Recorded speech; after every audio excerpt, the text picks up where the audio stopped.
So we're going to talk about liquids, solids, and intermolecular forces. Oh my. Yay. And I like this quote. It's a wild dance floor there at the molecular level. That's because the atoms and molecules never stop moving. I think I showed you this one already. Nobody, atoms in any state above 0 Kelvin, they groove in. So it's a wild dance floor out there. So this is water without gravity, forms a perfect sphere. Part of what we're going to talk about today is why, but let's see if I can just open this up real quick. There you go. So this, it's really wet. So he's got water there in a washcloth, and so he wrings it out. Instead of the water dripping away, it just stays around the washcloth. That's actually crazy. Oh yeah, I heard that like when they sweat, there's just like a bunch of like it's just like. Well, it'll just stay beaded up on their skin, and then it'll glob together. Ew. Yeah. You can see it's even like moving up onto his hand. Let's see if I, where's the part where he...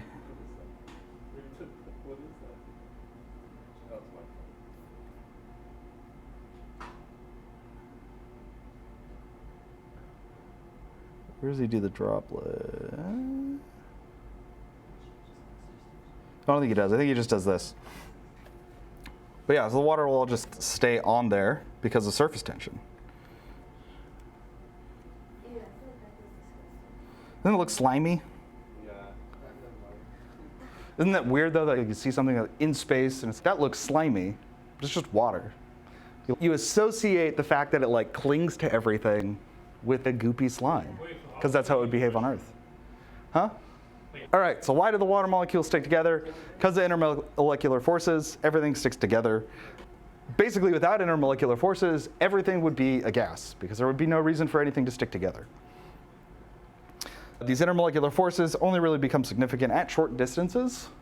So that's why in things that are gases, they just fly around past each other.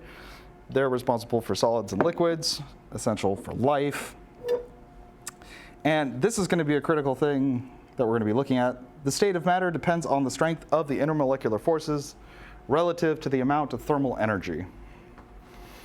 Yeah, we'll retouch that on that. We're going to briefly go over some of these phases of matter again. And so we've got solids, liquids, and gases, and some of their properties here. So for things like water or ice, solid or liquid, you've got molecules that are all very close together. Whereas in a gas, they're very spread apart. So in a liquid or in a solid, those intermolecular forces are the primary thing holding them together. They're close enough for that to happen. And we can see that makes their densities really high relative to that of a gas, which is times 10 to the negative 4 grams per cubic centimeter. And wrong room. Another thing, right? The density of ice is less than water, which is why it floats. And then also the molar volume, so the volume that 1 mole of water will take up, in steam form is 30.6 liters, because this is at 100 degrees C and not at STP, otherwise it would be 22.4 liters. 18 milliliters for water and 19.6 milliliters for ice. So solids packed together, they don't fall apart. Liquid, they can move around each other. Gases, super spread out. And like all of the other properties of solids, liquids, and gases come about because of those things. So gases have low density, and because the particles of a gas aren't really associated with each other at all, aside from perhaps being made up of the same type, being the same molecule, they have an indefinite shape and an indefinite volume. So if you let the air out of a balloon, it doesn't like plop onto the ground in a balloon shape.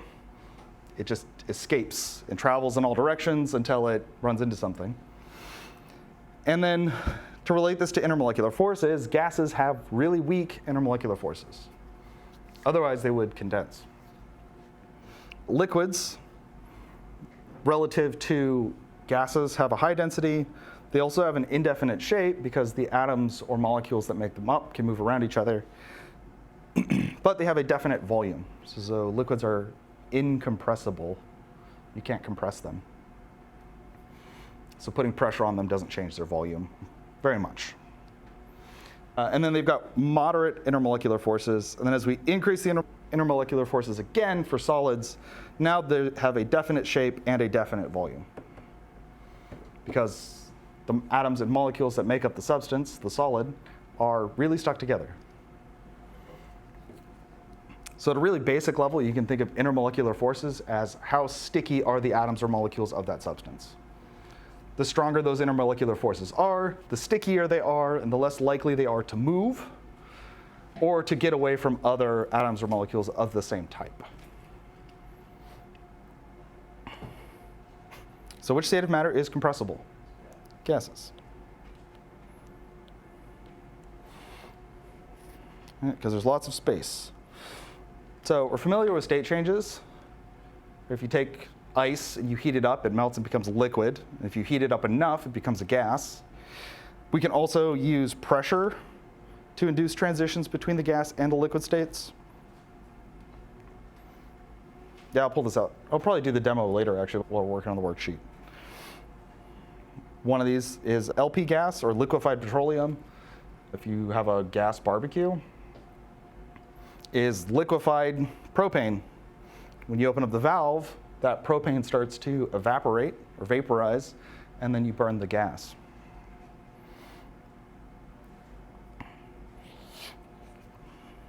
And I guess the key thing there is that the gas is still made up of the same type of atoms or molecules.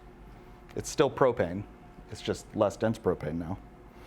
So which of these diagrams below best depicts the vapor emitted from a pot of boiling water? So if you boil water, what's it going to look like? A, B, or C? A. Ah, yes. A. All right, so what's wrong with B?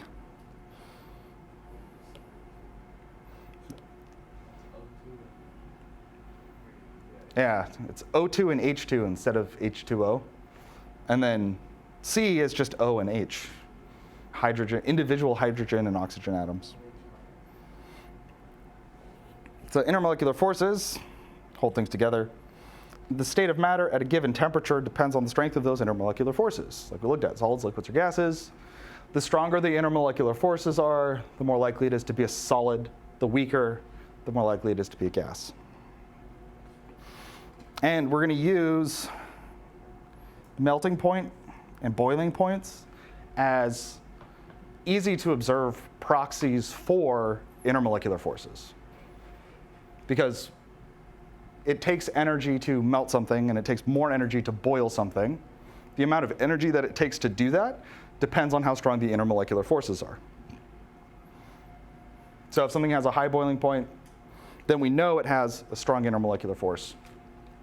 If it has a low boiling point, then it has a weaker intermolecular force.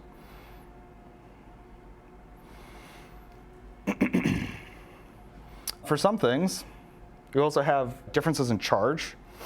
So Coulomb's law tells us the energy associated with opposite charges, actually, not even just opposite charges, the energy associated with charges as they get close to each other and relative to the magnitude of the charge. So this will be important for polar molecules, polar things, because if the charge magnitude is greater, then the strength of attraction is going to be greater.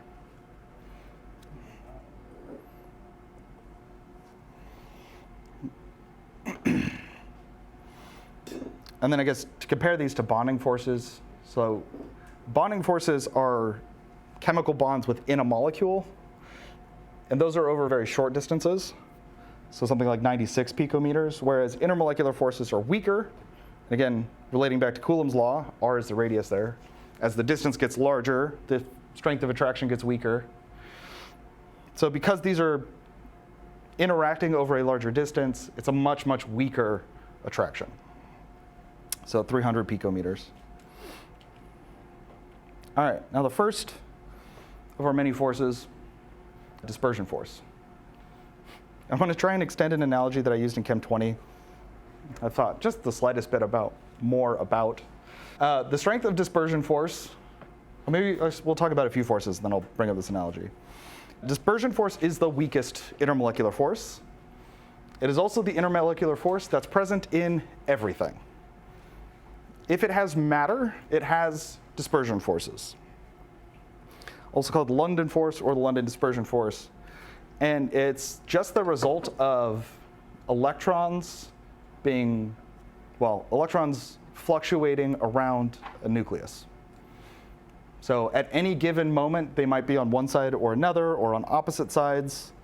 So like in this little 3-frame glimpse of what looks like a helium atom, we've got the electrons here being represented as particles, even though we know that's not exactly accurate. And they're on opposite sides. And as long as they're on opposite sides of the nucleus, they're going to be distributing their electronegativity evenly, or their electrical charge evenly. But in any given instance, they might also be on the same side of the atom. And in that random fluctuation, now one side of this helium is slightly negative, and the other side, because it's no longer covered up by electrons, is going to be slightly positive. So we get an instantaneous dipole. So for just a single tiny instance, this has a dipole. And then if we went on to frame 4, it'd be gone. So flash in the pan kind of force. They're instantaneous.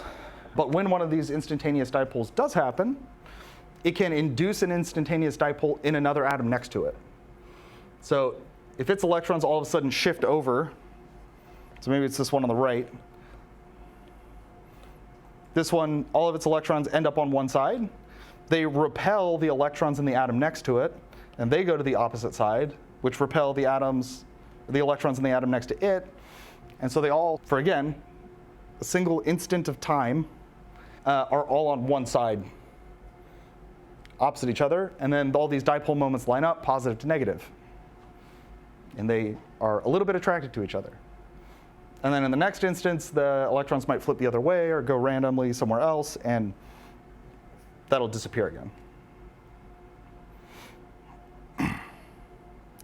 So the magnitude of the dispersion force depends on how easily the electrons can move in response to an instantaneous dipole. So the farther the electrons can move, the stronger the instantaneous dipole that will be formed. Still working on a better analogy for this. The one in my mind that I use is if you had like a bowl of water, think of the electrons in the bowl the water in the bowl as the electrons, and you can move that bowl around and the water will slosh side to side. That's like your instantaneous dipole. And if you want to extend this to other atoms, now you got a bunch of bowls, and if you slosh this one, they all slosh away from it. Then if you moved up to a mixing bowl, now you've got more room for the water to slosh around. And so more of the water can be on one side of the bowl or on the other side of the bowl. And then you just keep extending that up to a kiddie pool, and then you can slosh all the water to one side. Or actually, if you've ever done it even like in a regular like full-size pool, if you have a bunch of people in it, if they all swim to one side and then swim back to the other side, you can get the water to slosh a lot and actually generate a pretty decent amount of force. And then somebody's dad gets mad at you because you knocked all the water out of the pool, and they have to put a garden hose in to fill it up again. So, moral being, as long as if there's more space for the electrons to move, there's more room for them to slosh, and you get stronger dipole moments because of that. So, again, we're using boiling point as our proxy for intermolecular forces. So, higher boiling point, what does that mean about the intermolecular forces? Stronger. So here, if we do helium, neon, argon, I just pull this down.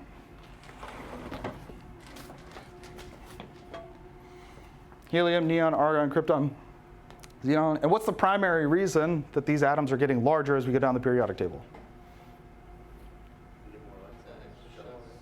Shells, yeah. Because atoms are like ogres. They have layers.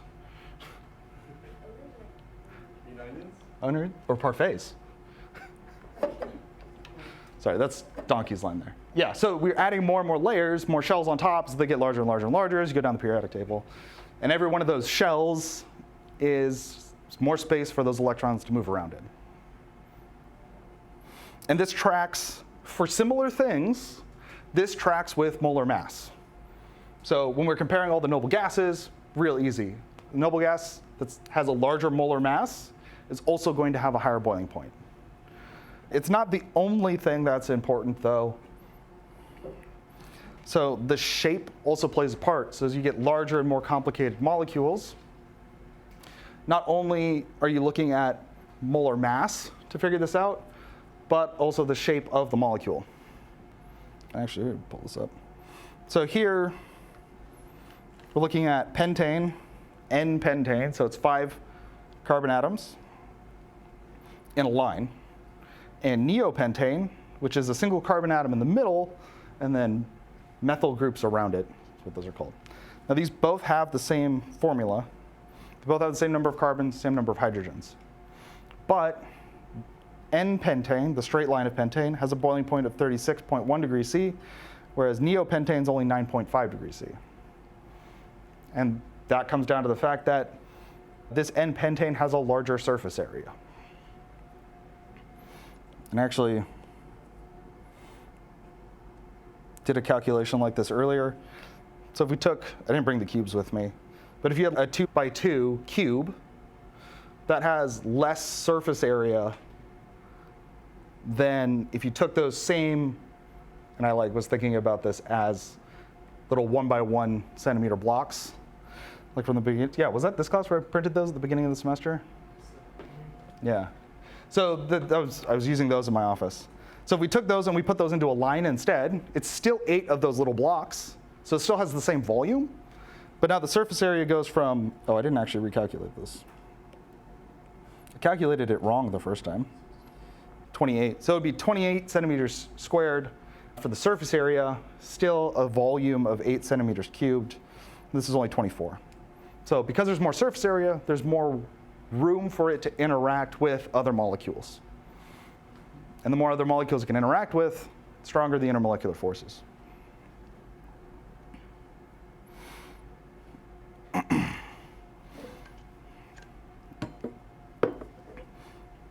All right, so for these molecules, do we have to worry about the shape? Because they're all essentially the same shape, right? We're just making the line longer on each of them. So as long as they are essentially the same shape, and I won't make this insanely complicated or anything. I'm not going to give you something that's super ooh, is that one longer than the other one? No. The main takeaway is that as long as they're roughly the same shape, molar mass determines whether or not they're going to have a higher or lower boiling point. And this actually trends really linearly from N-pentane. So this would be 5 carbons, 6 carbons, 7 carbons, 8 carbons, 9 carbons. As they get longer, they get heavier. And so the boiling point goes up. So that's dispersion forces. And again, what type of atoms or molecules have dispersion forces? All of them. If it has matter, it has dispersion forces. So which of these would have the highest boiling point? Do you need to worry about shape? No. Just mass. And really, just shells. But they track together, so. Yeah, iodine is going to have, or iodide is going to have the largest. No, iodine. This is not an ion. All right, so now the dipole force. So this is where we have some exclusion and we have some discrimination against certain types of molecules. Everything has dispersion forces. Not all molecules or atoms have, I should just say molecules really. Not all molecules have dipole forces. So these are stronger than dispersion forces, and they're so much stronger than dispersion forces, at least for the purposes of this class, that we don't care about dispersion forces anymore. So if I asked you for a polar molecule, like the one here, what do you know what that would be? Anyways, for this molecule, all of the intermolecular forces that it has, I would want you to say dispersion forces, and then also dipole forces. So we talked about polar molecules. Polar molecules have permanent dipoles. So if polar, then dipole. And that's applying to the whole molecule. If it just has, and for the same reasons that not all polar bonds create polar molecules, if those polar bonds cancel each other out, then you're not going to have a polar molecule. if polar bonds cancel each other out, you're also not going to have dipole forces. So the short of it is, if polar, then dipole. And then unlike our dispersion forces, these are permanent dipoles. So these are not instantaneous fluctuations of electrons. There is always one side of this molecule that is more negative, and there's always one side that's more positive, even if slight. So yeah, this is additive. They add on to dispersion forces. And so we can look at molecules actually that have similar molar masses, but one has dipole forces and the other one doesn't. And for the same size or the same mass, that boiling point and melting point are going to be at higher temperatures.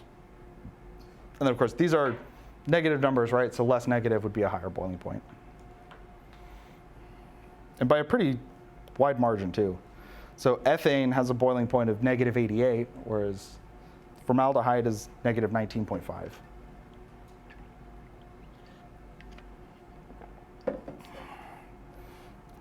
All right, so which intermolecular forces does formaldehyde have?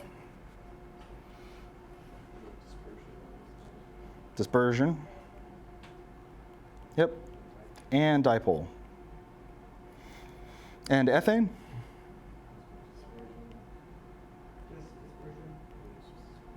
Just dispersion. Only dispersion. So dipole-dipole forces wins.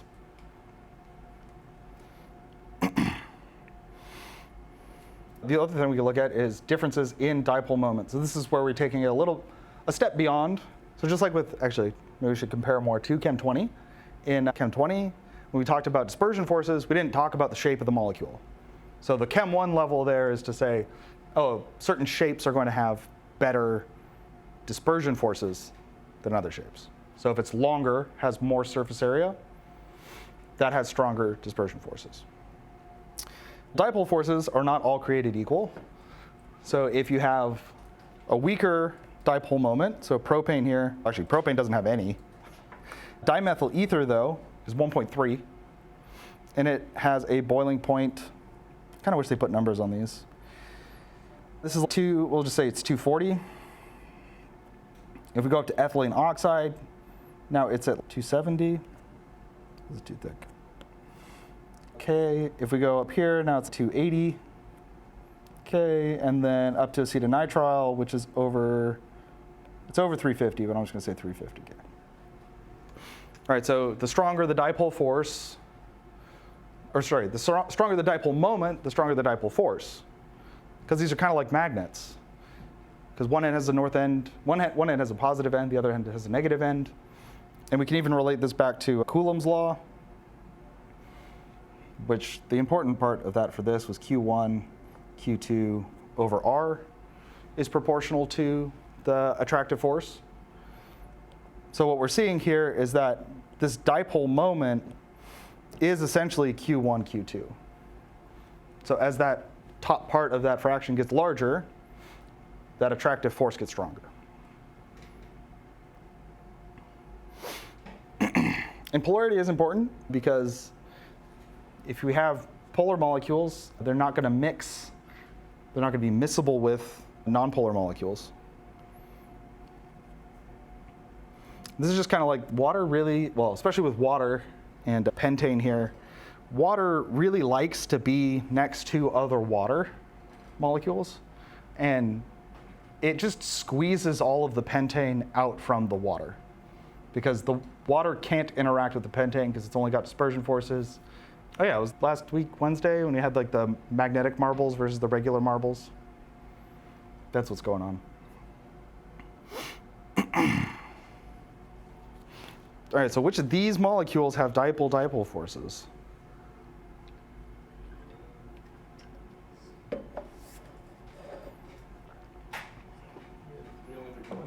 No, there's more than one.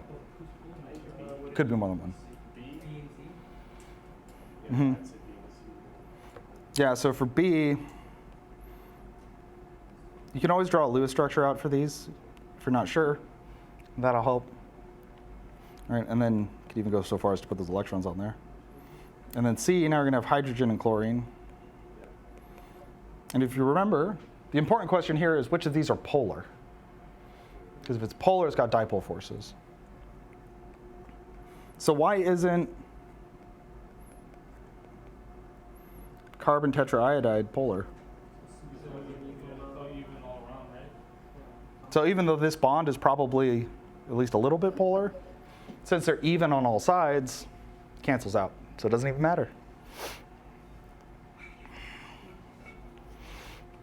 All right, so this is the electrostatic potential map for acetonitrile, meaning that one end of this is slightly negative, one end of this is positive. So based on this map, this picture, how would you expect the acetonitrile molecules to align themselves in solution?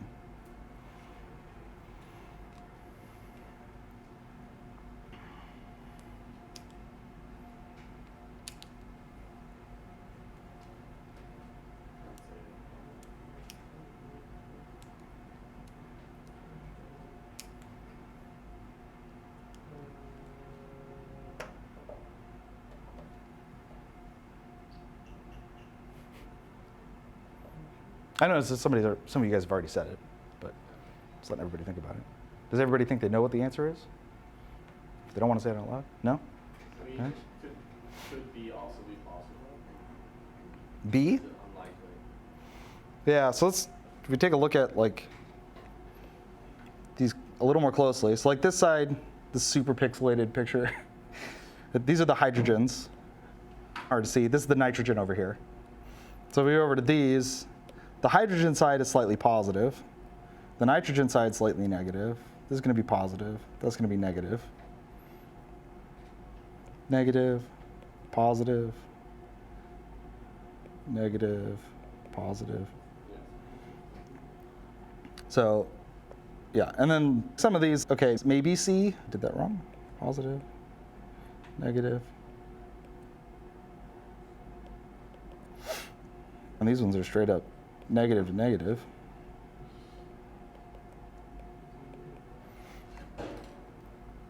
All right, so we would expect opposites attract, opposite charges.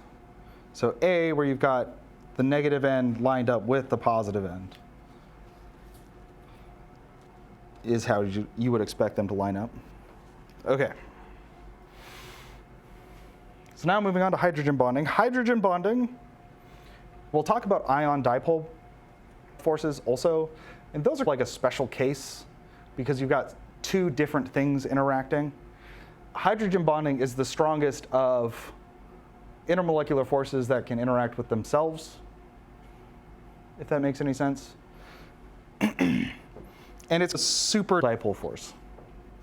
So if you have something that has hydrogen bonding, it also has a dipole force, and it also has a London dispersion force, or dispersion force. It has all three. But because the hydrogen bonding is so much stronger than even a regular dipole, we only really care that it has hydrogen bonding. So this is found in polar molecules.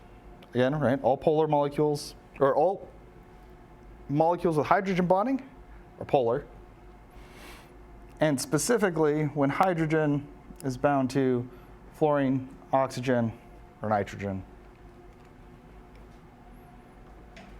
And those ones in particular because they are small electronegative atoms. So the hydrogen and the nitrogen, oxygen, or fluorine can get really close together. And the nitrogen, oxygen, or fluorine can steal most of hydrogen's electrons.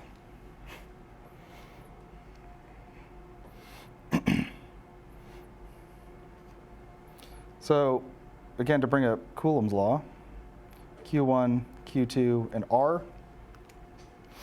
The other thing that's working for hydrogen bonding here is that because we've got a really high electronegativity difference between hydrogen and the other fluorine, oxygen, or nitrogen, there's a large difference in charge. And they're all really small atoms, so they can get really close to each other. And so R is also really small. High charge, small r means really strong bonds. And so on our we got electrostatic potential maps here, where the side with the, in this case, fluorine, that side has a lot of a negative charge, and the side with the hydrogen has a lot of positive charge. And this is the closest thing that you get to having something like a covalent bond. But it's still almost an order of magnitude, almost 2 orders of magnitude weaker than a regular covalent bond.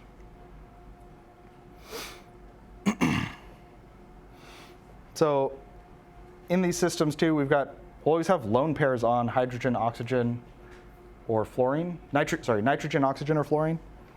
And so the hydrogen will line up with a lone pair on the oxygen in the case of ethanol.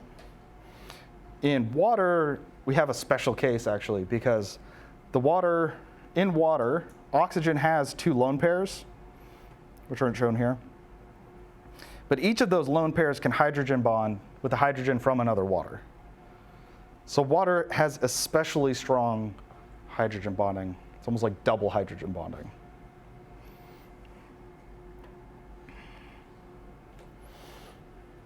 So like I was saying, like this is the closest we get to having like a covalent bond outside of a molecule, but it's still only 2 to 5% as strong as a covalent bond. Still much weaker, but that's still a lot in terms of where bonds are concerned.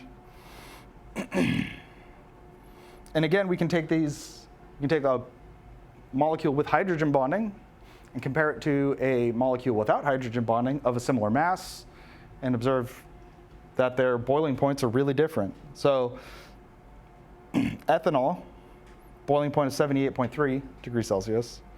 Dimethyl ether, exact same molar mass, negative 22 degrees Celsius. And the melting points will follow the same trend. All right, so hydrogen bond is accounting for all of this. And again, because I don't want you to forget, what are all of the intermolecular forces that ethanol has? All right, start with strongest.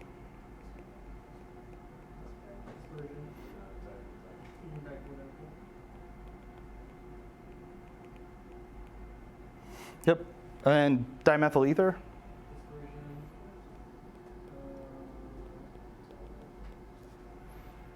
It's a tough one. It does also have dipole. Yeah, so this is dimethyl ether.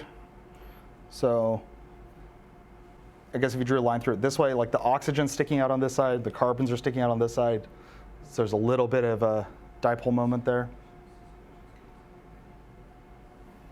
So dispersion and dipole. But again, because hydrogen bonding is so much stronger than dipole, all we really care about in terms of saying which one has stronger intermolecular forces is the one that has hydrogen bonding. I don't even think we need my analogy. The analogy was essentially like if we like put dollar values to these. So like dispersion forces, it's like everybody's got that. It's $1. Everybody's got $1. Dipole forces. Not everybody has dipole forces. So that's maybe, I don't know, let's call it $10,000. Right, so dipole, way stronger than dispersion forces, right? That $10,000 means a lot more. If somebody like came up and gave you $1, you'd be like, oh, nice, $1. If somebody came up and gave you $10,000, that'd be a big deal. First of all, you'd probably think you're being pranked or that it was stolen. And then hydrogen bonding is like $1 million. So if you've got hydrogen bonding, and maybe I should even do more, because if you had $1 million and somebody gave you $10,000, that'd still be pretty cool. I don't have $1 million, but I still think I'd, at that point, hopefully one day, be like, that's neat. $10,000, thanks. If somebody give me $1, I'd be like, okay.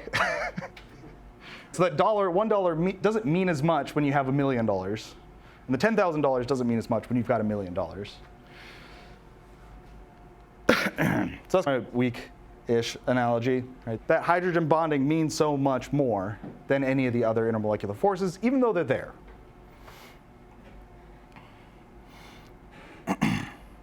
So water is actually, I don't know, one way you could think about this is if water didn't have this crazy strong hydrogen bonding, life on Earth wouldn't exist. Because water, if it didn't have that, would all be a gas at like regular room temperature. And we can see that by comparing it to other things that are similar. So just going from H2O to H2S, so what we're doing is from oxygen to sulfur. The size has gotten so much larger that we don't get hydrogen bonding, and the intermolecular forces are way weaker. And so sulfur or hydrogen sulfide, H2S, has a boiling point of something, I don't know, negative 70 degrees C, instead of water, which is at 100 degrees C. So dramatically stronger intermolecular forces. And if we continue that series, we can see that from sulfur to selenium to tellurium, we're going down a row each time. The intermolecular forces get stronger, but still come nowhere near water, H2O.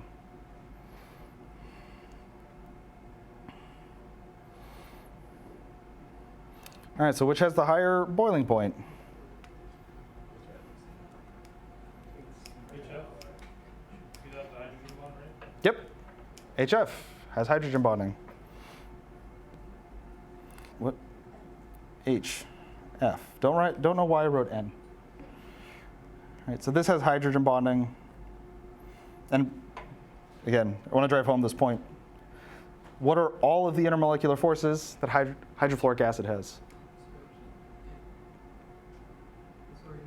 Dispersion, dipole, hydrogen bonding. I'm going to keep abbreviating this. H bonding. Again, H bonding doesn't mean it has a bond with a hydrogen. It's specifically the intermolecular force, hydrogens and another hydrogen bonded to fluorine, oxygen, or nitrogen.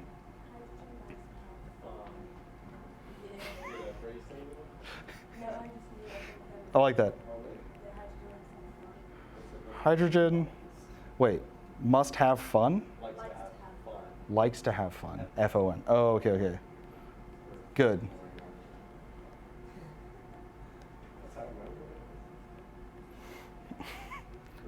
Hydrogen likes to have fun. Good. All right, so what are all of the intermolecular forces of hydrochloric acid? Dispersion. Dipole. No hydrogen bonding. All right. Now, the ion-dipole force. So all of the things that we've talked about before, and the reason I say this is, like dipole, this could be hydrochloric acid and another hydrochloric acid lined up with each other. One's got a positive side, one's got a negative side. Hydrogen bonding, right? You have to have a bunch of things that can hydrogen bond. So hydrofluoric acid can hydrogen bond with another hydrofluoric acid, lining up hydrogen to fluorine. Ion-dipole force is a little bit different because it's taking place between an ionic compound and a polar compound. So you have to have two different things in generally a solution. So in my mind, it's in a separate class, but it is still an intermolecular force. It's just an intermolecular force of a different kind, but it is very strong. So this is the strongest type of intermolecular force. Part of that is that we've got, actually, how can I phrase this question? I write this, right, and this is proportional to the attractive force. Why would this or this be stronger than hydrogen bonding? If we're thinking about it from the perspective of Coulomb's law. So I guess the parts are different. One's like completely positive, and I don't know, water's like. Yeah, that's exactly it. Right, the chloride, I should say, chloride is completely negative. So it's a full negative charge. Whereas any of our intermolecular forces that we've talked about before, hydrogen bonding or dipole, those are all partial charges. So here we've got the partial charge from the water, and then we've got a full-on negative charge from the chloride, a full-on positive charge from the sodium. And on top of that, especially the chloride is large enough that there are going to be multiple water molecules all interacting with it. And for the sodium, there's also going to be multiple water molecules all interacting with it. And this is why some, but not all, ionic compounds can form solutions with water. Because this force between the water and the ionic compound is so strong, it can literally rip that ionic compound apart into its constituent ions.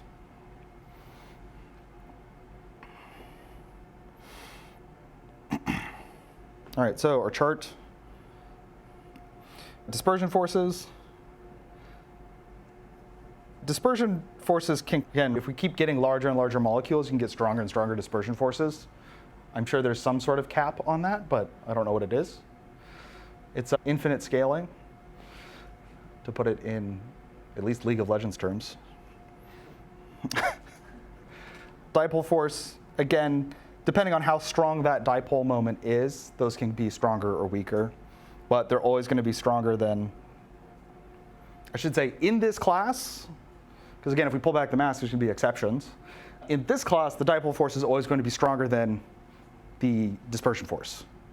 Obviously, if we compared something like this formaldehyde molecule to a really large molecule, then that really large molecule's dispersion force might be stronger than formaldehyde's dipole force. But dipole is stronger than dispersion in general for things the same size. And then hydrogen bonding is going to be even stronger. And then ion dipole, stronger than that. So you should know those, how to identify a molecule that has those. Hydrogen has fun, or FON, I like that. Is how you're going to see if it has hydrogen bonding. And then if it has hydrogen bonding, it also has dipole. But if it's a polar molecule, then it's going to have a dipole force. If it doesn't have any of that, then it's a sad dispersion force. I guess they're not sad, but they're the weakest. So which of these substances has the highest boiling point? YA. Yeah. This has a hydrogen bond. So if we do a Lewis structure here, see this, and then carbon monoxide, and then nitrogen. Now what about between nitrogen and carbon monoxide? Which one of those would be stronger? Or a higher boiling point, I should say. It would be the carbon monoxide, right? Yeah, why? Because it's like a...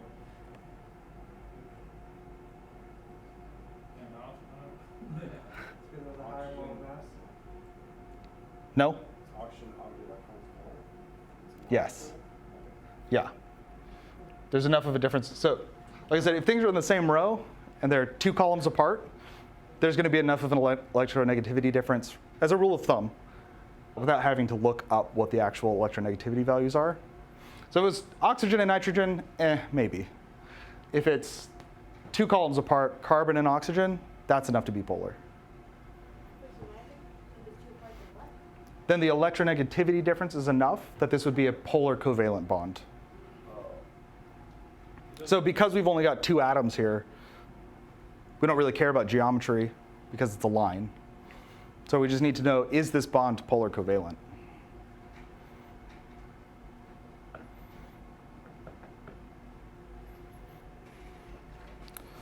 As a rule of thumb, yeah, let's keep going.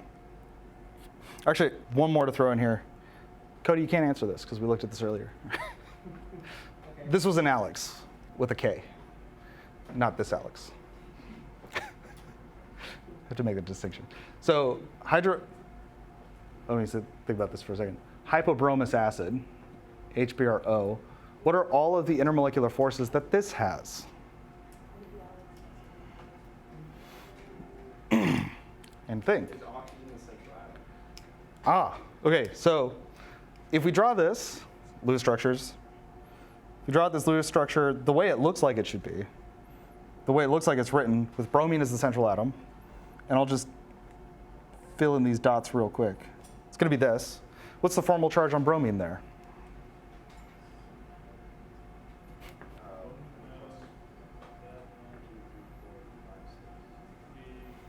and it wants 7. So 7 minus 6 is plus 1. And for oxygen, -1. 6 minus 7, -1. So if we draw this with oxygen in the middle instead of bromine, now what are our formal charges? They're all 0. Sorry, hydrogen's also 0. 0, 0, 0. So this is the better Lewis structure. And that means that hydrogen is bound to oxygen. Oxygen has lone pairs. So what are all the intermolecular forces that hypobromous acid has?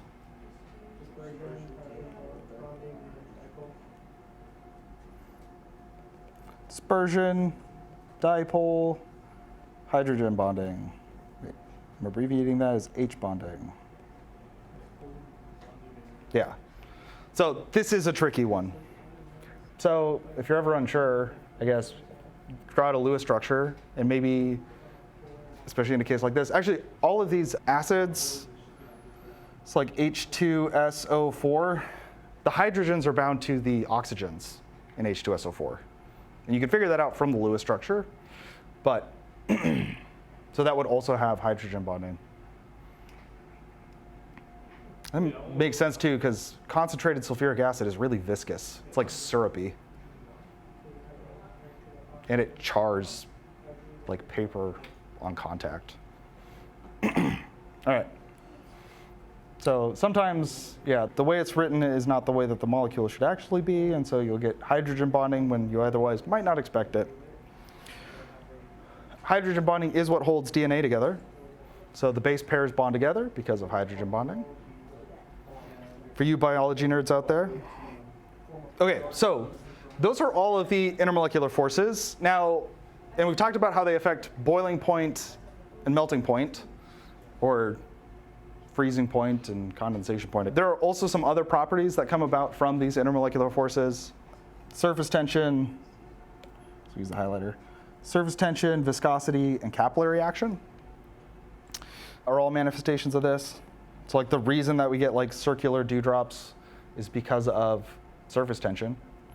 The reason that, and that's also the reason that you could float a paperclip on water. If you set it on there real nice and gentle, it'll float on the surface because the water, again, is so desperately trying to hold on to the other water that it will exclude even a paperclip. Until you add some soap, and then it'll break the surface tension. So yeah, this property comes about because of liquids trying to minimize their surface area, which is really another way of saying it's all of the molecules in the liquid trying to be as close to each other as possible. Minimizing surface area happens to be one way to do that.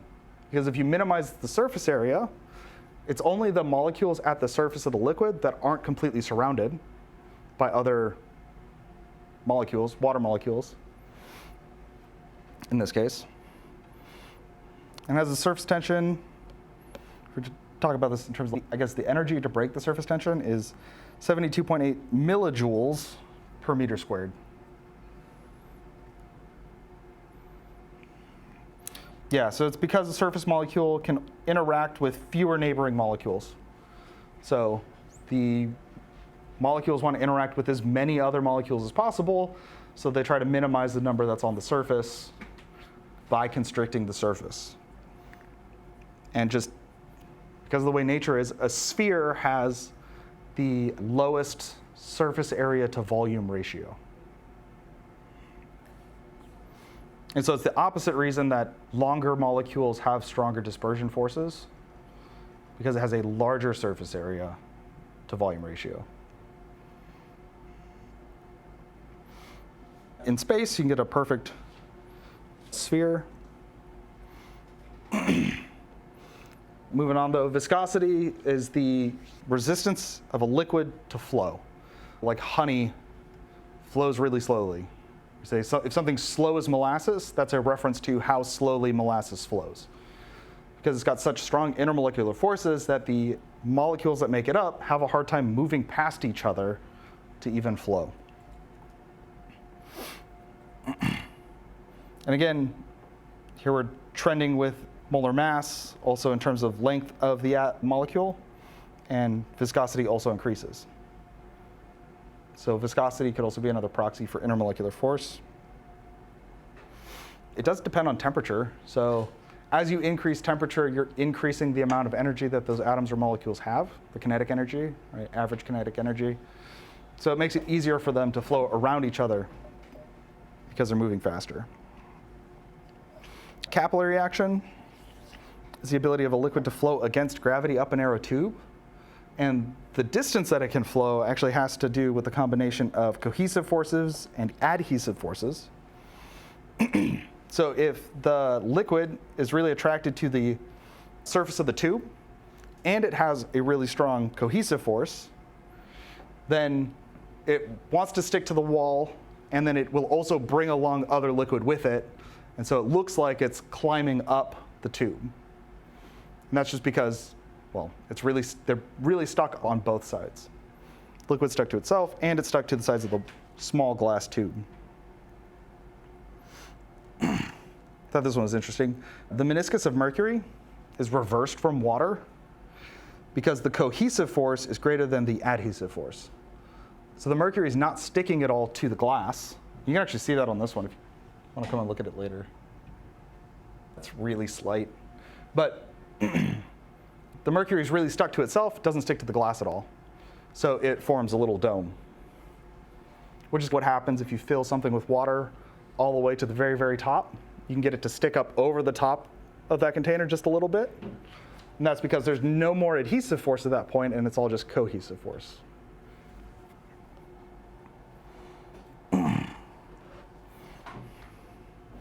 Vaporization.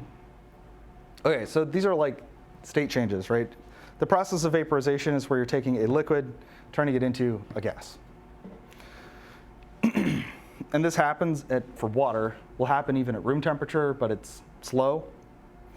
And that's because every once in a while, one of these water molecules at the surface gets just enough energy that it can leave.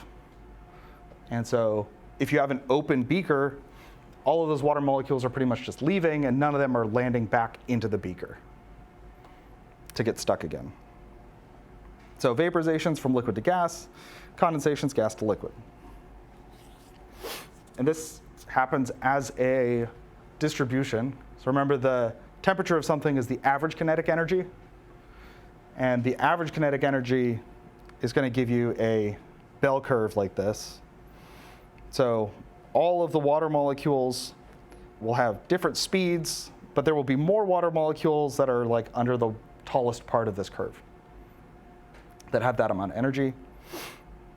And as you increase temperature, this whole curve will shift out so that more and more of the molecules have enough kinetic energy to leave, which is why if it's warmer, then things evaporate faster.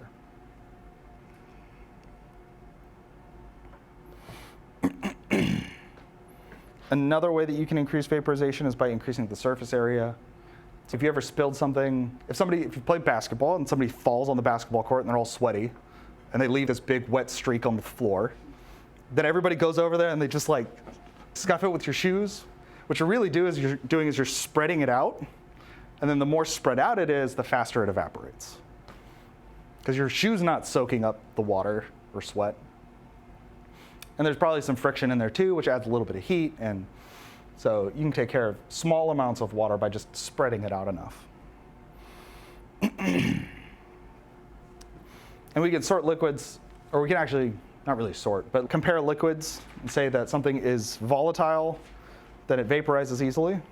So something like acetone or isopropyl alcohol vaporizes really easily, evaporates really fast. Something non-volatile like honey, right? Honey is not volatile. Honey is not going to evaporate. The water in the honey will evaporate, and then it'll crystallize. But that would be a non-volatile, or oil is non-volatile.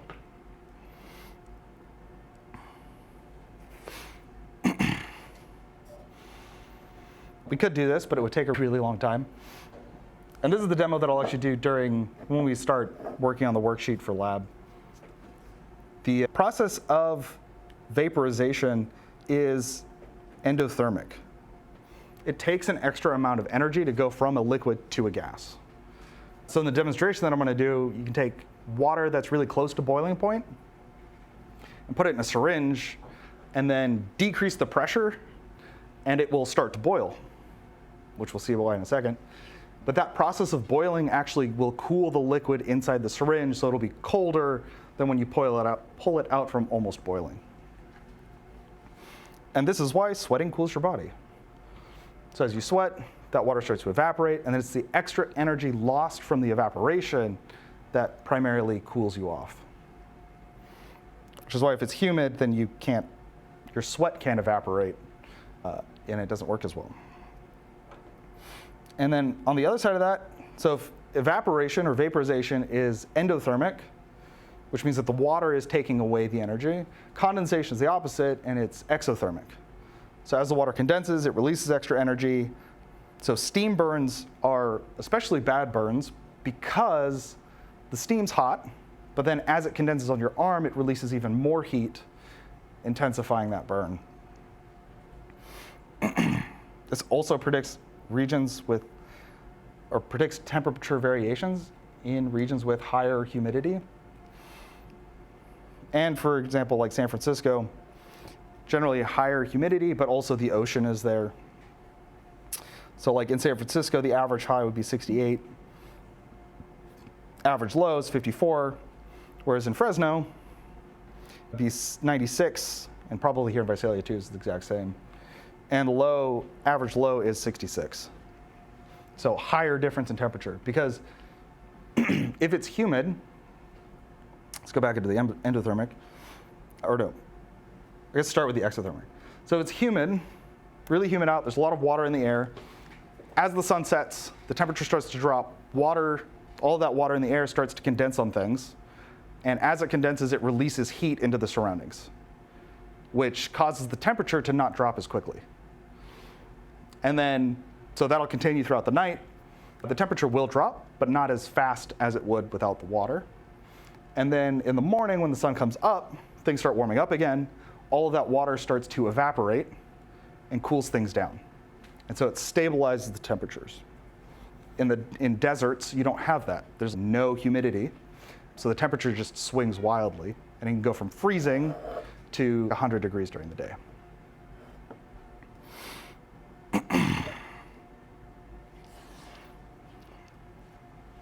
So enthalpy of vaporization, again, so we talk about the fact that it is endothermic or exothermic depending on which way you're going, but we can put an exact number to that. So at its boiling point, it's going to be 40.7 kilojoules per mole. So if you evaporate 1 mole of water, it will absorb 40.7 kilojoules. That'll always be positive. If you're not at the boiling point, so if you're at the 25 degrees C, so water just sitting on the counter, room temperature, just slowly evaporating, it actually takes more energy for it to go from the liquid to the gas. So a little bit of temperature dependence. And then different liquids are going to use or have different enthalpies of vaporization.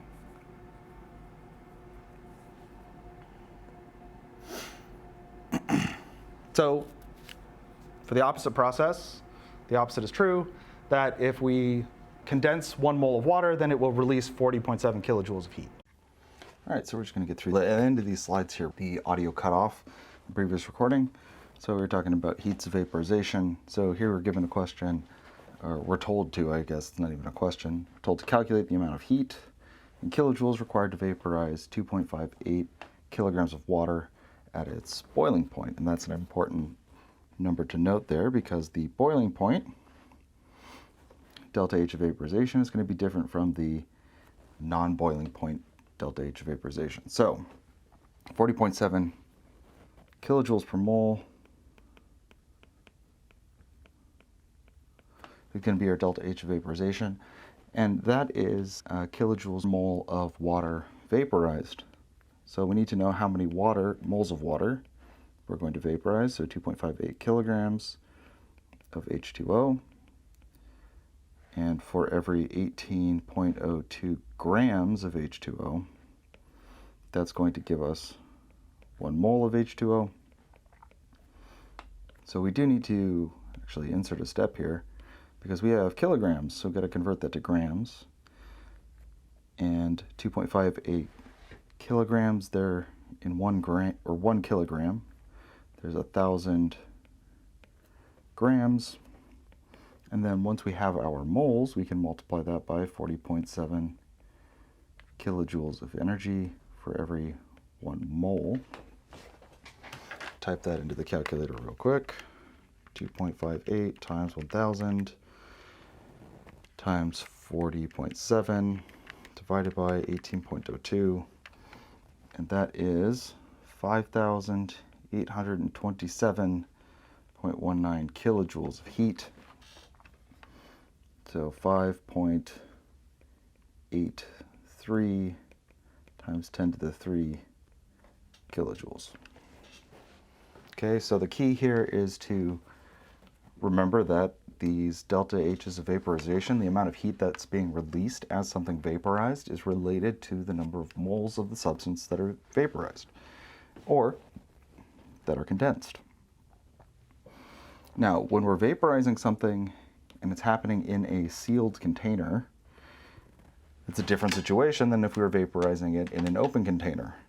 In an open container, the water evaporates, if we're talking about water, and it escapes into the atmosphere, and it, generally speaking, does not come back. In a sealed container, however, there's nowhere for that water vapor to go. So as it evaporates, it'll bounce around the inside of this container, bouncing off other water molecules, air molecules, that sort of thing, and eventually it'll come back down and strike the surface of the water again, where it can condense. So the rate of evaporation depends on the temperature and the surface area, which are both going to be constant. The rate of condensation depends on the concentration or partial pressure of the gas molecules. So how many gas molecules are above the surface here. And even though it doesn't say it here, that is going to also depend on the surface area as well, because if there are more places where the water molecules can contact the surface of the water, there are more opportunities for them to condense. And when this happens, we reach what is called a dynamic equilibrium. If you take Chem 2, you'll talk more about dynamic equilibrium. And that's where the rate of our condensation, in the case of liquid vaporizing, the rate of our condensation is going to equal the rate of our vaporization. So for every unit of time, the same amount of water will evaporate as condenses. And so the rates will be equal and the concentrations will be constant, if not the same. Generally, they won't be the same. So the vapor pressure is the pressure of a gas in dynamic equilibrium with its liquid. And that'll vary as a function of temperature.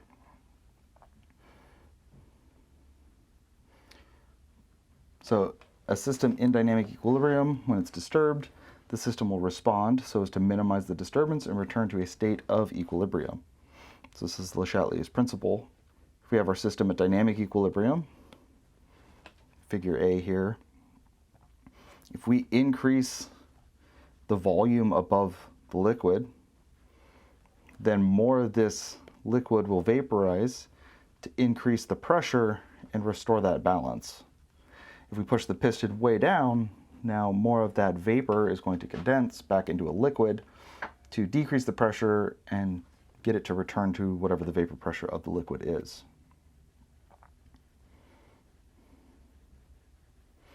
So what happens to the vapor pressure of a substance when its surface area is increased at constant temperature?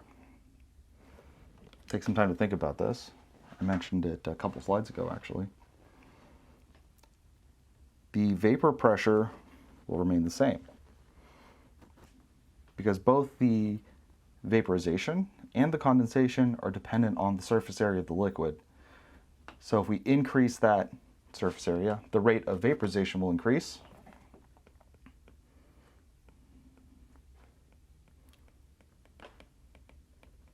So let's say we double the area, so the rate of vaporization will roughly 2x, but then the rate of condensation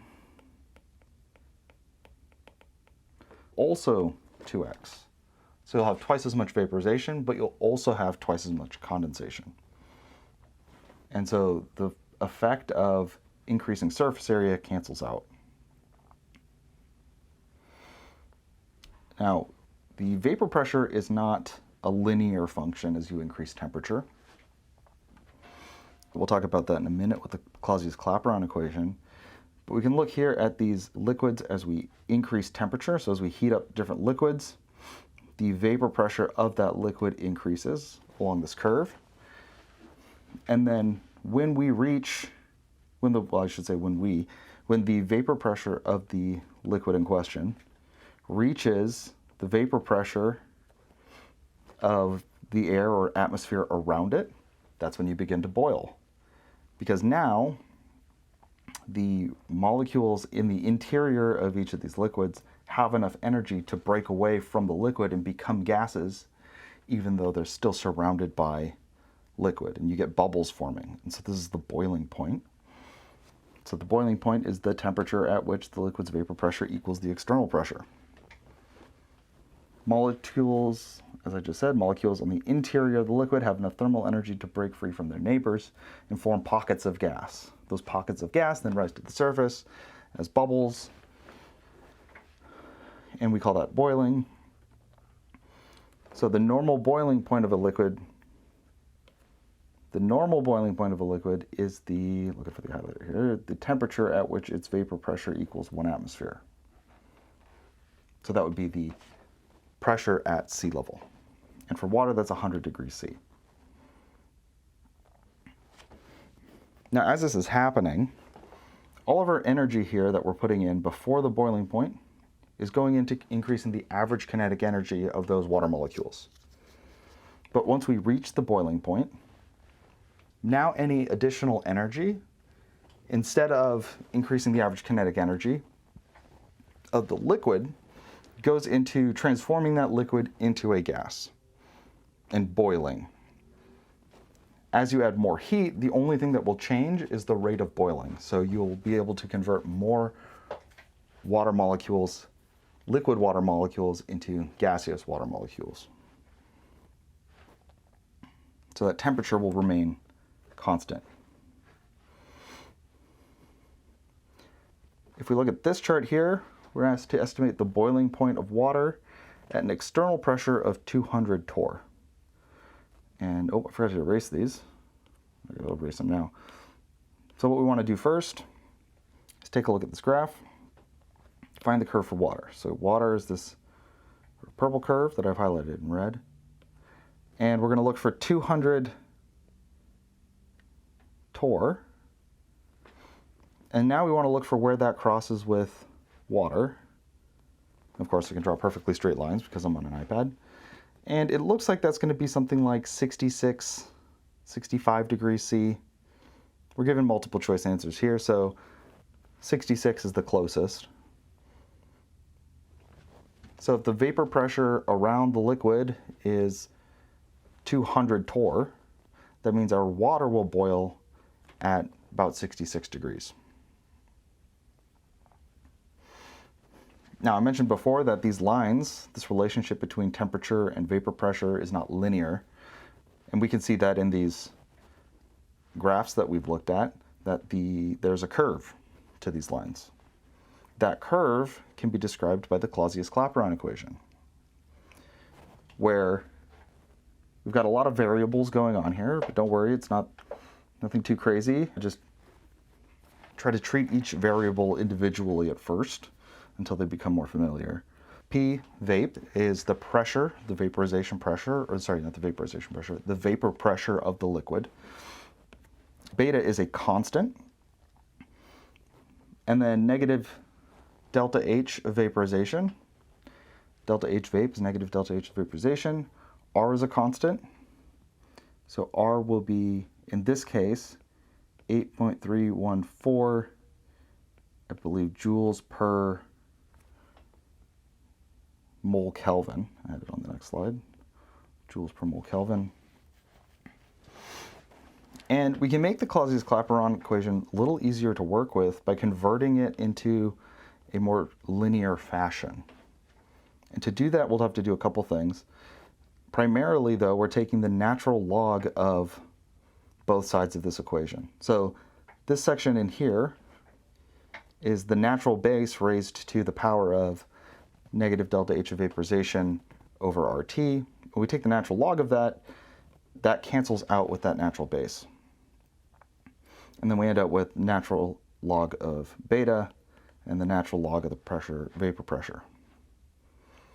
So now plotting this, we have y equals mx plus b, where natural log of beta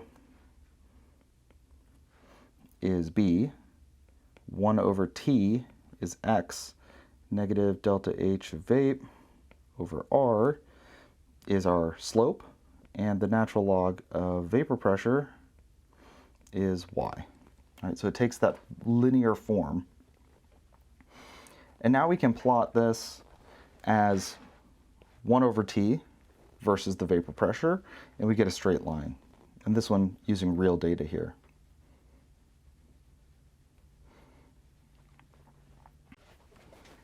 All right, so now we can use the Clausius-Clapeyron equation and find the vapor pressure of carbon tetrachloride, or sorry, not find the vapor pressure, but use these measured vapor pressures of carbon tetrachloride to find the heat of vaporization.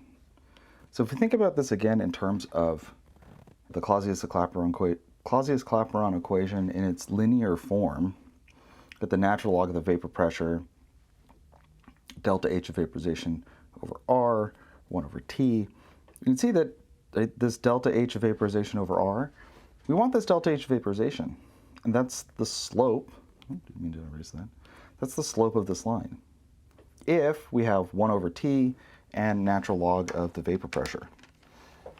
So if we come back over here, we can take our temperatures and do 1 over the temperature, so 1 divided by 255. That's going to be T, which is going to be 0.003921, and the natural log of 11.3, which is 2.4248. And then we'll grab another point here, so 1 divided by 265, 0.00377735. And then the natural log of 21.0, which is 3.044522. Now, the vapor pressures are essentially our y, and the temperature is our x. So our slope is the rise over run.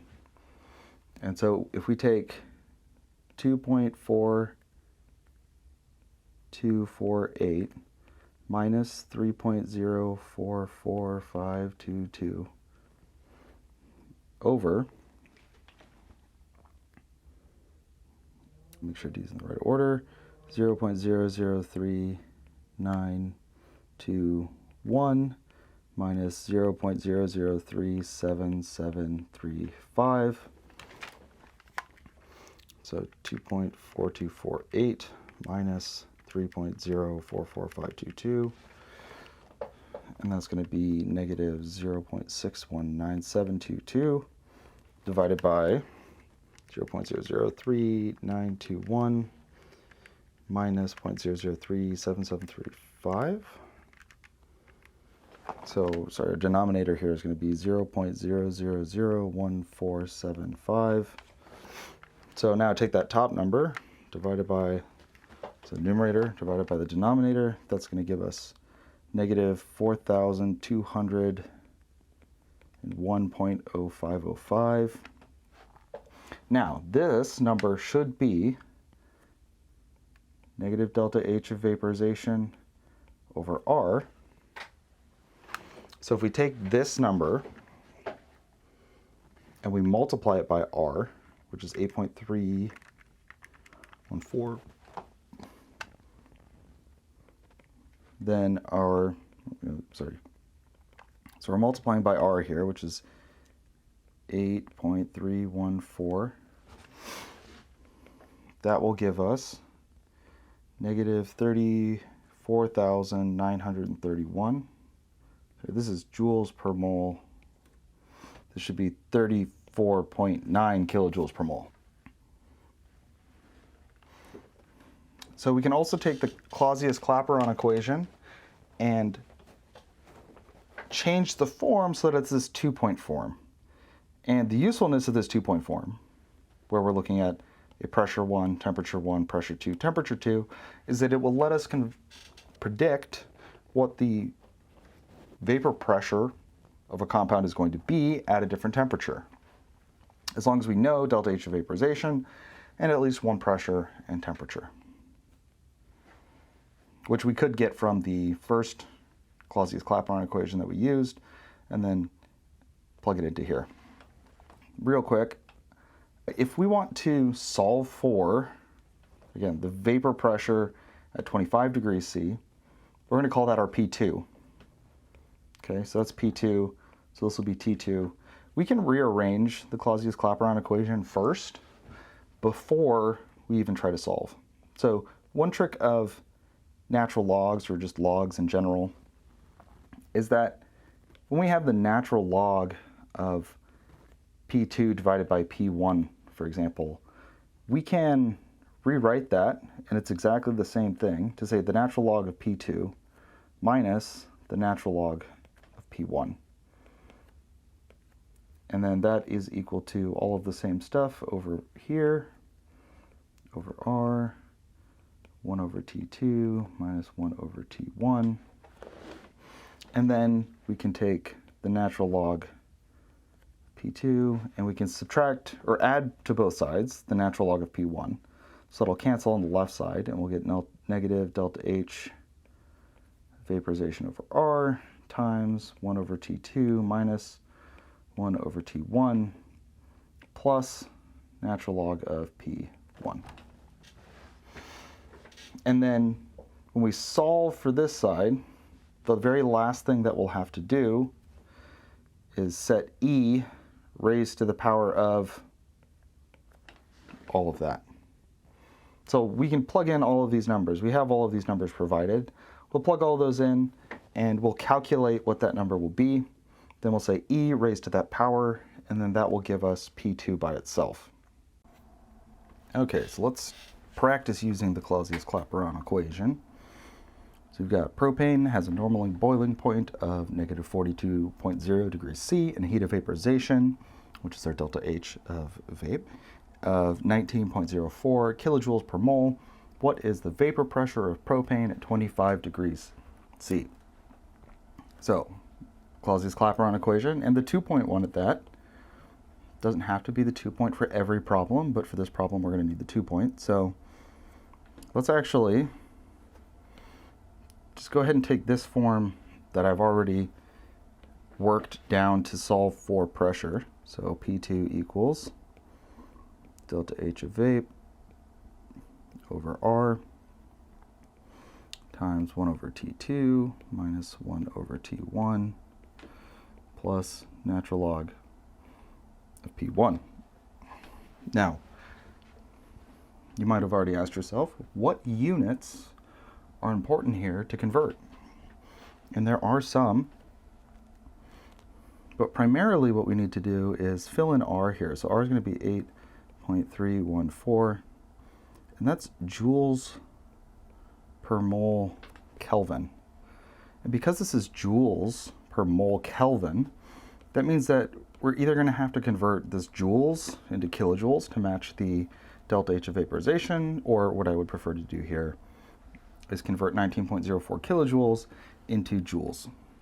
The other thing we're going to have to do is, because our temperature in R is in units of Kelvin, our temperatures are going to also need to be in Kelvin.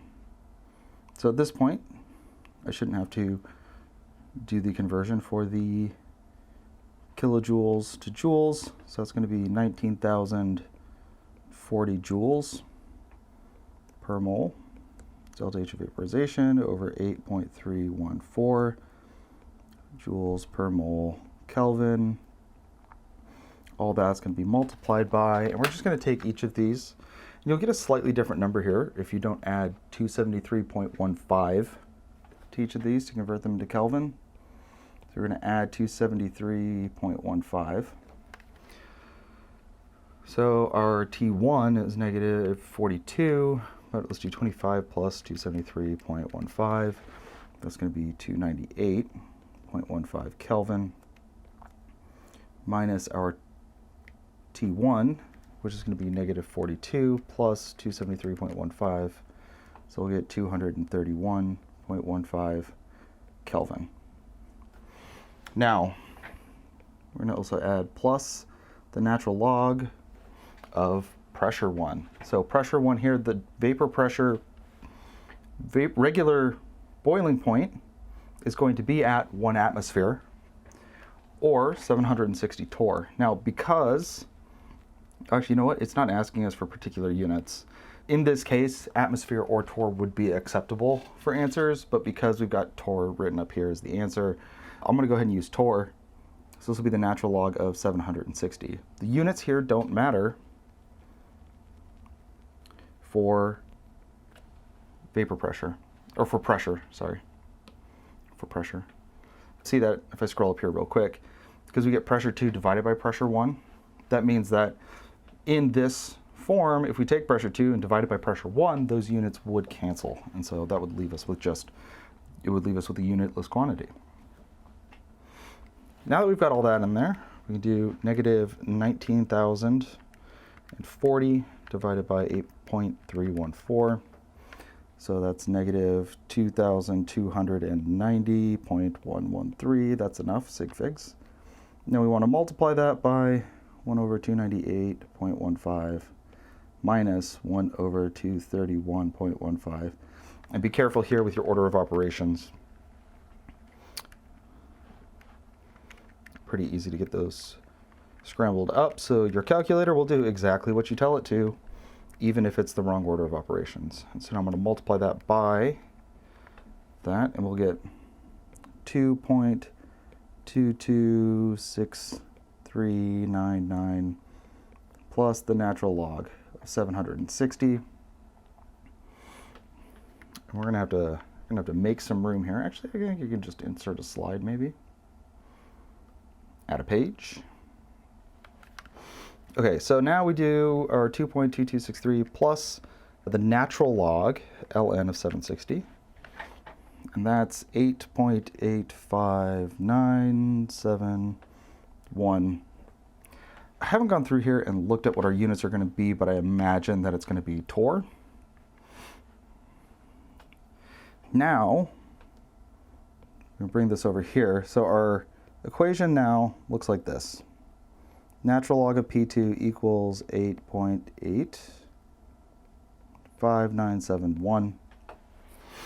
So we raise both sides to the E, which is the natural base. So E, natural base, raised to that 8.85 means that P2 is equal to 7,042.49 torr. And then if we look back at our sig figs, 3 sig figs is our limiting. So pressure 2 will be 7.04 times 10 to the 3 torr.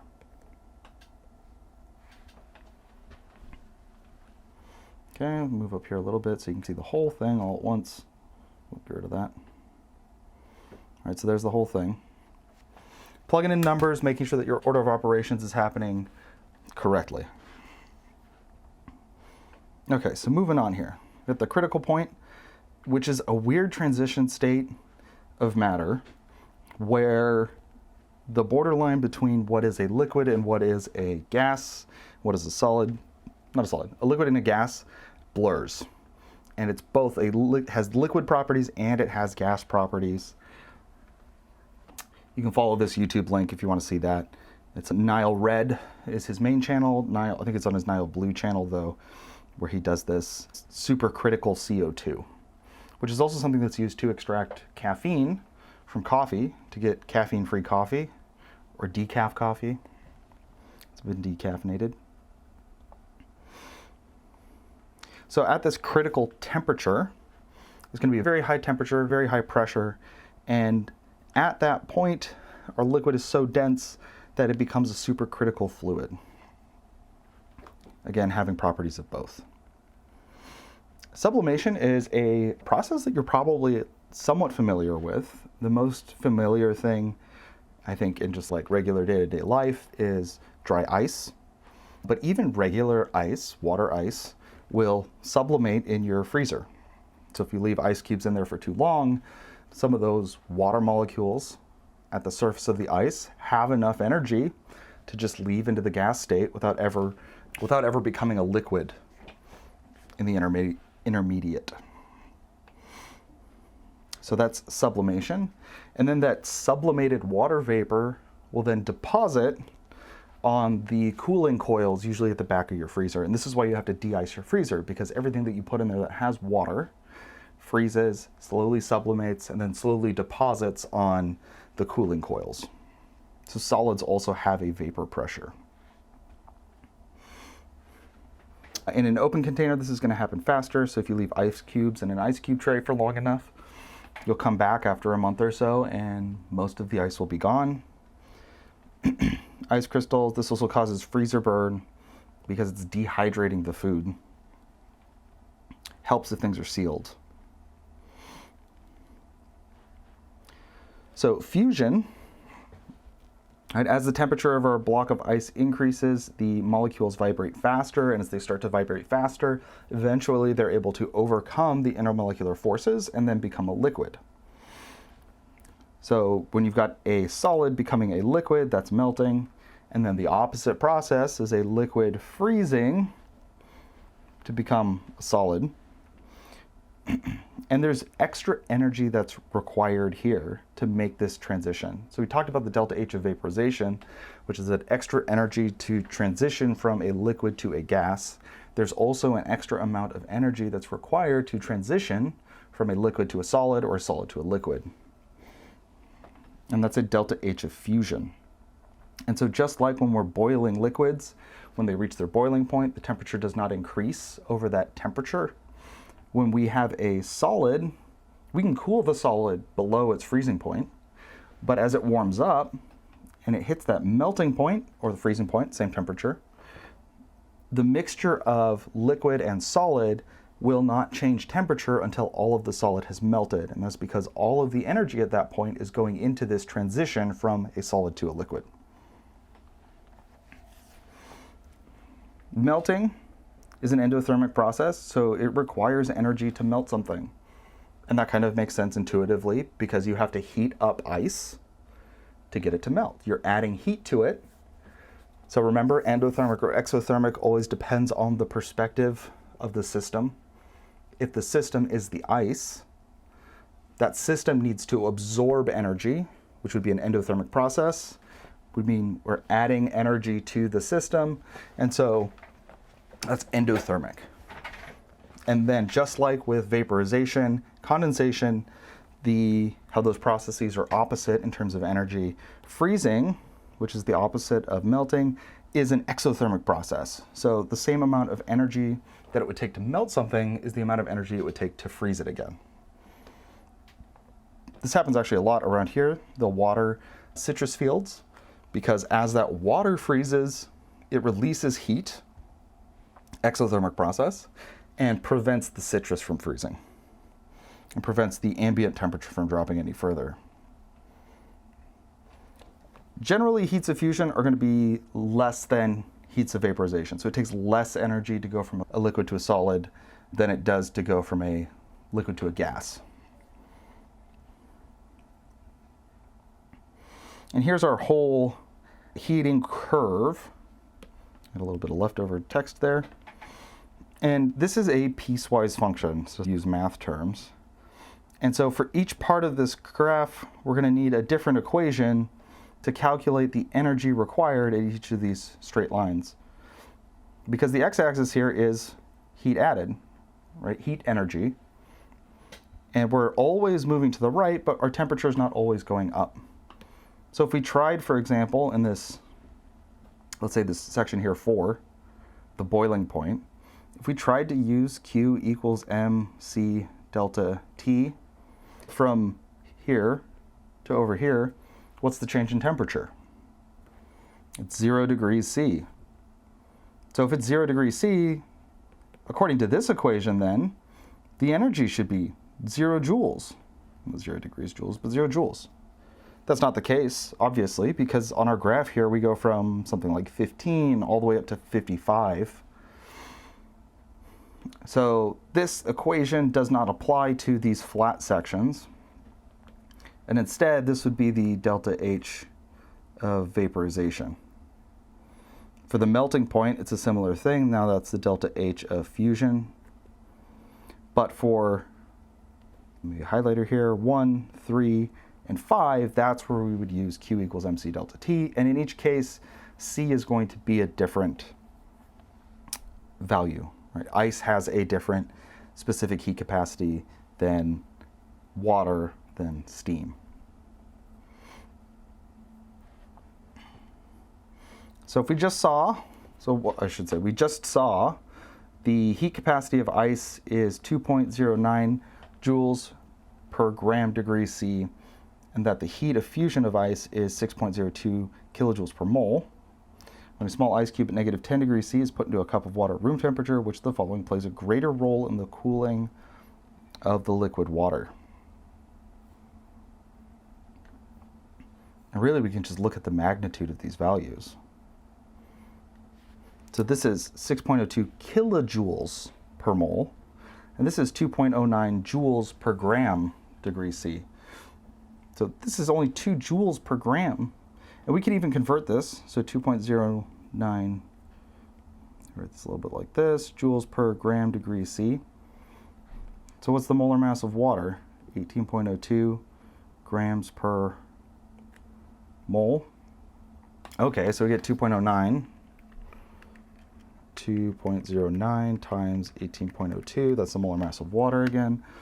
And that's going to be 37.6618 joules per mole degree C of water.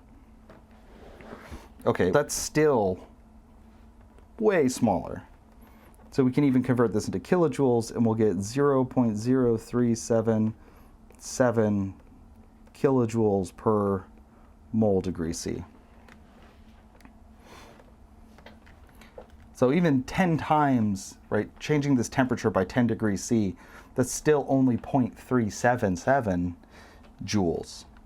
So the melting of the ice plays a much, much larger role in, ice cube, this is the specific heat capacity of ice. So the ice warming up to 0 degrees C is only something like 0.3 joules, or kilojoules, 0.3 kilojoules. Whereas the same amount, 1 mole of ice, would be 6 kilojoules to melt. So the melting is a much larger amount of energy required. All right, so this is going back to our phase diagram. And I think it does help to draw or sketch a rough diagram here. And so we're starting at negative 25 degrees C. And we're going to go up to 0, probably not even that long, and then up to 100, and then up to a final temperature of 125. And so we really have to break this into sections. And again, any of these sections where the line has an upward slope, those are all going to use Q equals MC delta T. So our first section here is going to be from negative 25 up to the melting point. So it's going to be 0 degrees C, 100 degrees C. So our first section, I'll label these A, B, C, D, E will be our last one. The first section is A. That's going to equal Q equals the mass of water. So we have 1 mole. That makes it easy. I'm just going to do this conversion in my head. So it's going to be 18.02 grams of ice times the specific heat capacity of ice, 2.09 joules per gram degree C, times our change in temperature, which is going to be final minus initial, so 0 degrees C minus 25 degrees C. So that'll be for section A. For section B, now we've got a flat section, and it's 0 degrees C. That's the temperature at which ice is either going to melt or water is going to freeze. Since we're increasing temperature here, we're adding energy, we're going to be melting. So the Q, the heat here is going to equal the delta H of fusion, and that's going to be a positive 6.02 kilojoules per mole times our 1 mole of water. Section C, and actually note here, kilojoules, joules. So we do have to do some conversions for energy, because at the end we'll take each of these and we'll add them back together. So Q equals 18.02 grams. For section C here, now we've got liquid water, and so we'll use the specific heat capacity of water, 4.18 joules per gram degree C, times, and what's our change in temperature here? Final minus initial, 100 degrees C minus 0 degrees C. So this section is only going to take us up to 100 degrees C. Then D is another flat section, and it's the vaporization. It's 100 degrees C, so that's the boiling point of water, and we are assuming here that this is at 1 atmosphere, so it'll boil at the normal boiling point. And this will be 40.7 kilojoules per mole.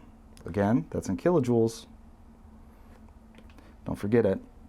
Times 1 mole, I guess I could say on these, right? 1 mole of H2O. And then finally, section E, or Q, is going to be, and this is another vertical section, and we still have 18.02 grams of water, of H2O. It is steam, and we don't really think of steam as having a mass, but, or gases for that matter, but gases do have mass. So 18.02 times the specific heat capacity of steam, which is 2.01 joules per gram degree C, times our final change in temperature, which will be 125 minus 125 degrees C minus 100 degrees C. So for our final answer, it's going to have to be in kilojoules or it's going to have to be in joules. And so we'll have to convert one or the other. Let's see, I can calculate this real quick. 18.02, so for A here, 18.02 times 2.09 times, this is minus a negative 25, times 25.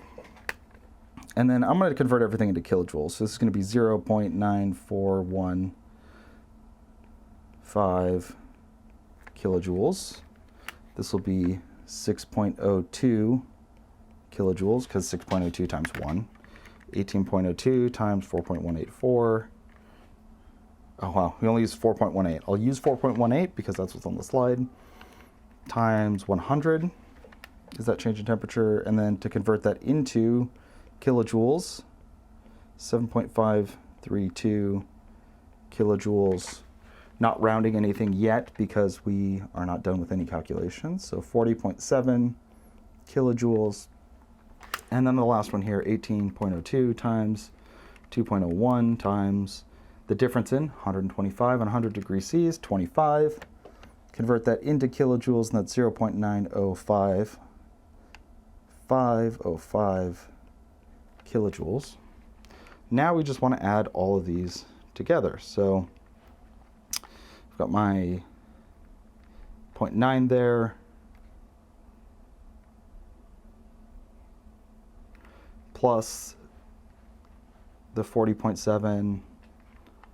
Let's see, because of the way I did things in my calculator here, get those divided by,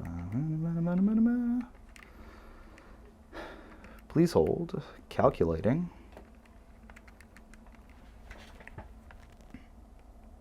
$56.09. Oh, sorry, now we can do correct sig figs. And we're going to have 3 sig figs. 56.1 kilojoules total to go from negative 25 degrees C ice all the way up to 100 degrees C, 125 degrees steam.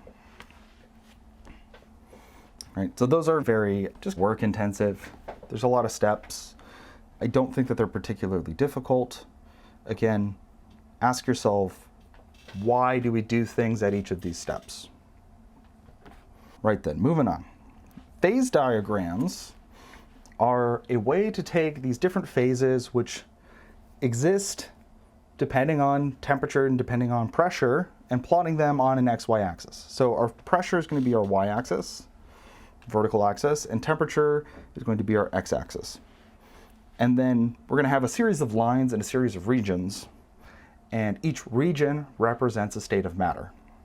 So there's a whole series of temperatures and pressures where water will exist as liquid water, or a whole section of the graph will be ice, a whole section will be gas, and the lines in between those represent where we switch from one phase to another.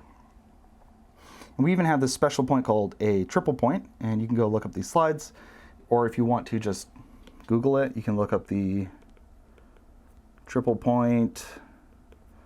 There's a lot of videos out there, but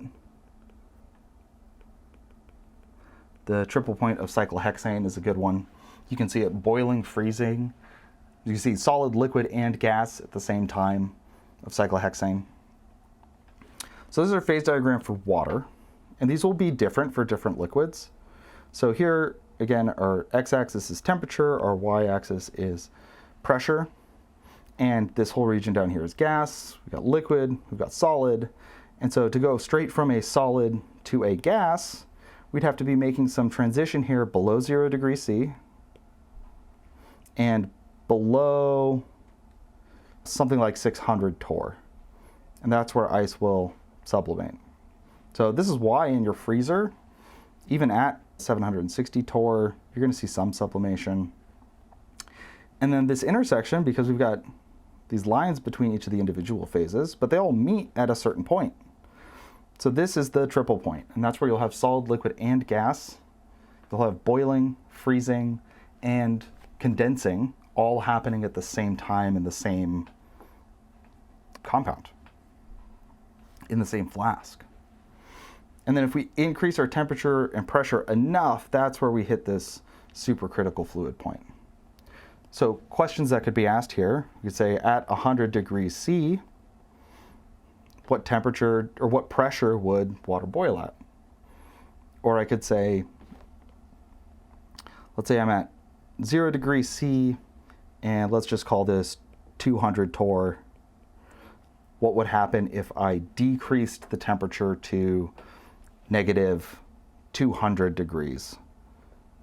So if we went to, let's just say that this is negative 200 degrees C. So we would look and plot this over, and I'd give you a graph that you'd be able to actually track things on.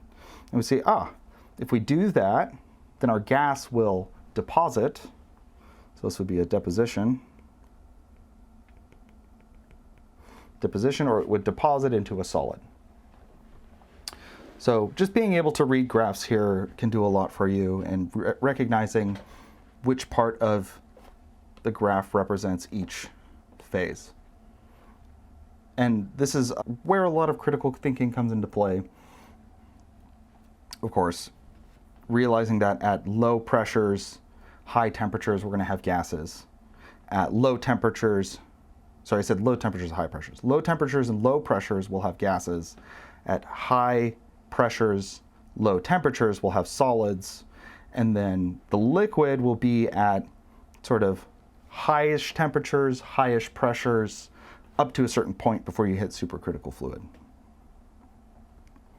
Just to talk more about navigating in here, we can represent our temperature or pressure changes in a sample as movement within this phase diagram. So here they're starting at, did they give us any values? Negative 25 degrees C in 1 atmosphere. So if you increase that temperature up to 25 degrees C, we get liquid. And then if you decrease the pressure enough, you'll get to a gas. We could also just increase the temperature enough and also get to a gas. Now for each substance, these curves are going to be a little bit different. So iodine here and carbon dioxide, triple points are at different temperatures. the temperatures at which they sublime, and pressures. These things all change and are going to be different for each substance. Oh, it says the positive curve? Positive slope of the fusion curve. Oh, so this curve. So for most things, this is going to have a positive slope here, this fusion curve, going from solid to liquid. For water, this is atypical. This is a special property of water. So as we increase the pressure, the temperature at which it forms a solid actually goes down. Whereas for most things, as you increase the pressure, you have to go to higher and higher temperatures to remain liquid. Water, though, is a very special molecule. It's essential for life. It's the reason that our bodies are able to transport nutrients, the primary solvent within living organisms. It has a very high specific heat capacity, which means that it can absorb a lot of heat. And even the fact that it expands upon freezing is what allows like fish, plant life to exist underneath ice in frozen lakes. Otherwise, that water would freeze and sink to the bottom and completely bury anything that might live on the bottom of the lake. It's got a very high boiling point for its molar weight, and also just compared to where it is on the periodic table. And that's because of the hydrogen bonding. So water pollution is a big deal. Just to make a small note about it here, there's a lot of things that contaminate water all the time. Microorganisms, that's why we chlorinate water, to kill those microorganisms. I think one of the bigger things these days are things like fertilizer. Pesticides are a problem. They used to use lead in gasoline, and that would get into water. There are other additives in gasoline that would get into water and contaminate groundwater, even though it's underground. Right? It soaks through the soil and gets into that groundwater. So the water is a precious resource, and we need to conserve it. Anyways, that's it for this chapter. You remember what this chapter is at this point? Go back to the top. Chapter 11. So I'll catch you in the next one.